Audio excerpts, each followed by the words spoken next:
Today's video is a book tag video. It is the eReader book tag. Hi, I'm Jane and welcome to the Reading Nook.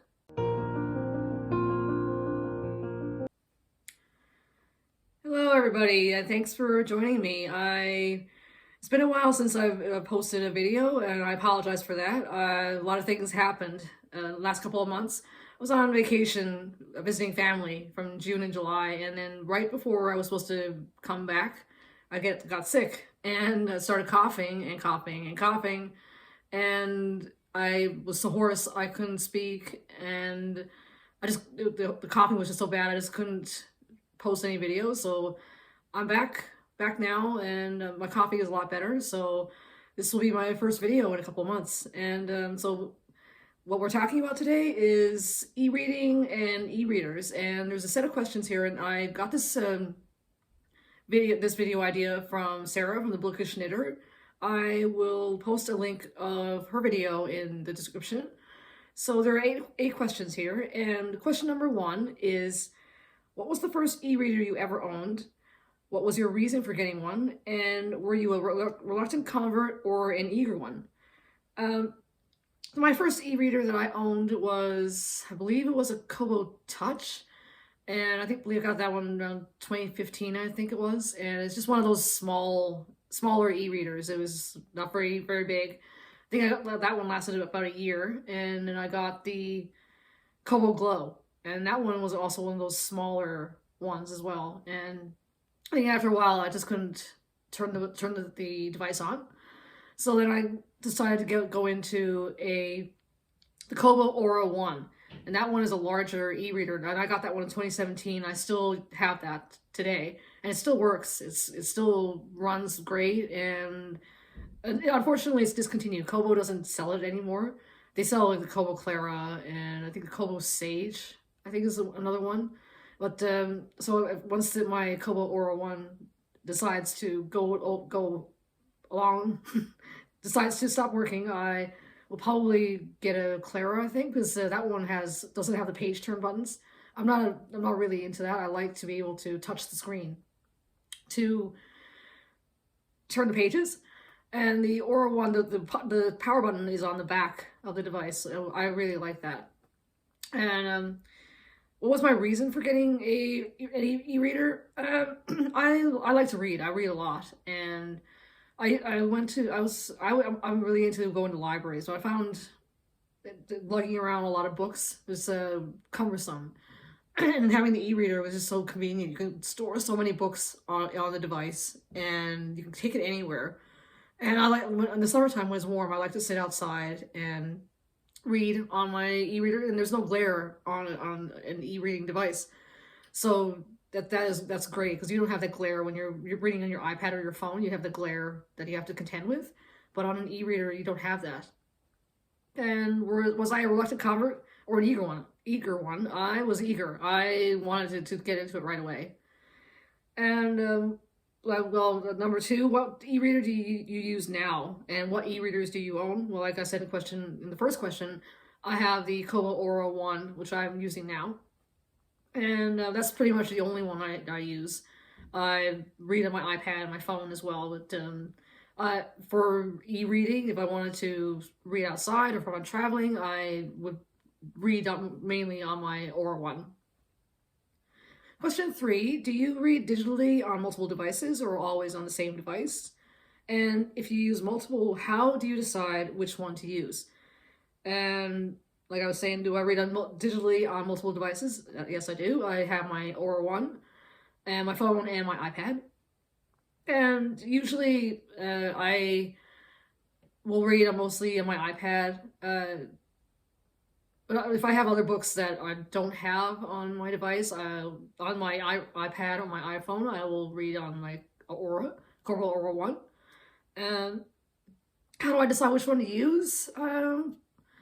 Depends on if I wanted to listen to music or a podcast, I'll play it on my iPad, and then I'll go over and open up my Aura 1 and read on that.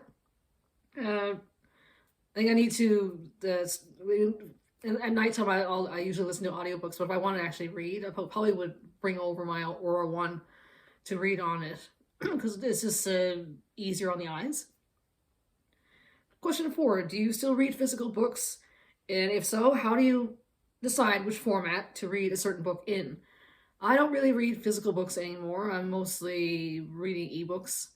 So I don't. I mean, I have physical books on my bookshelf, and a lot of them I just keep just because some of them are my favorite authors, and other ones I got them before, like from university or things like places like that, where or even with just like I got some classics and I decided to keep them. So those are the ones that I have, but I don't physically read have an actual book in my hands much anymore. Number 5, what is something you dislike about reading ebooks? I what I dislike. I think what I dislike about it is that when you buy an ebook from Kobo. So I'm Canadian, so we have Chapters Indigo here, and it's equivalent to Barnes and Noble that you have in the States, or any other. There's a different other stores. They're all the same. So when you buy an ebook, you don't actually own the book that you buy. You're buying a license to read it on your device.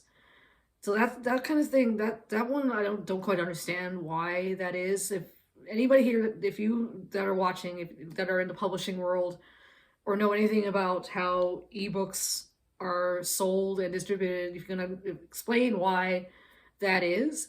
Because if you go to Chapters or Barnes and Noble and you pick up a book, like any physical book, that's yours to keep. You can bring it home with you, and you can lend it out to family or friends.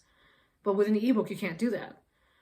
So I mean, if a Chapters or any other bookstore had used that same policy, that same business format, they wouldn't have, their business would flunk, would fail, because who's going to want that? So I don't understand why when you buy an ebook, you're just buying the license, meaning that you can't move it around you can't save a copy of it on your hard drive. So that's one thing that I don't quite understand that. And the other thing is with library books, with Kobo, with the newer devices now, you can borrow from the library directly from your device, which I love. That's one of the reasons why when I got the Aura one, is like that was a great feature, because I can borrow it from the device, or I can borrow it from my iPad, and then I can sync my device, and it will automatically download it to my e-reader. So with the library books, with that Kobo, you can do that now. With the Kindles, you can't do that from a Canadian library. It's only available in the States. The only way you can borrow library books on a Kindle would be if you had a Kindle Fire, which is those tablets that I used to have. I used to have a Kindle Fire, but I don't have it anymore. But the whole purpose of getting an e-reader is so that you don't have that glare. So I probably, when I was thinking about getting e-readers a couple of years ago, I probably would have gotten a Paperwhite, a Kindle Paperwhite. But with the fact that the Canadian libraries, you can't borrow books from the Canadian library and onto the Kindles here in Canada, that's still ongoing. I don't understand why they haven't put in that functionality on a Kindle. So those are two things that that are a disadvantage for me for reading ebooks. I mean, there are way more positives than disadvantages, but those are the two main ones that I have. Number 6, would you ever ditch physical books completely and become a sole e-reader? If yes, why? And if no, why not? Well, I mean, like I said before, I don't read physical books much anymore, so I'm mostly an e-reader, read ebooks, and I also listen to audiobooks.